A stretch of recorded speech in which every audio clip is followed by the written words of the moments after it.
This election comes during a polarized time in Philippine politics, as an alliance between the president's family, the Marcoses, and the vice president's family, the Dutertes, falls apart. Now, each family has its own backers and supporters. What can you tell us about the support base for each? These are groups defined by speaking different languages in the Philippines. So besides, of course, the Tagalog, which is the one in the capital, there are two. North, which is the Marcos faction, largely composing of Ilocano speakers that supported the president's father, Ferdinand Marcos Sr., and then those at the south, which speak largely Bisaya. That's usually parts of Visayas and Mindanao. So these are very hard, very solid social groups. They're very loyal to each other. The election also comes at a sensitive time because Vice President Cerro Duterte is facing impeachment, and the senators that are elected will be the ones who decide her fate.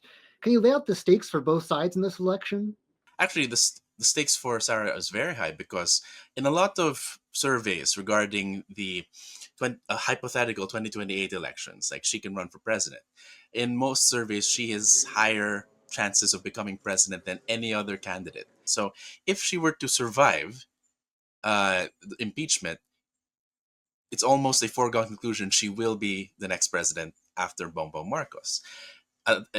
In contrast, Bongbong Marcos does not have a clear successor. You know, he has all institutional advantages. He's president right now, but after his term ends, like he doesn't have a clear successor. So, but what he does is, if he's able to impeach Sara Duterte right now, it opens the field to all the other possible contenders, in that everyone has a chance now to become president.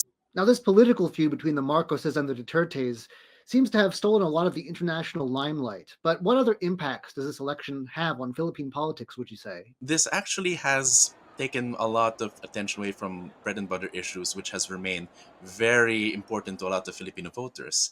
You have, besides, of course, the Marcos and Duterte factions, there are quite a few candidates that campaigned on these bread and butter issues, you know, like Bam Aquino, who is a has a platform in education.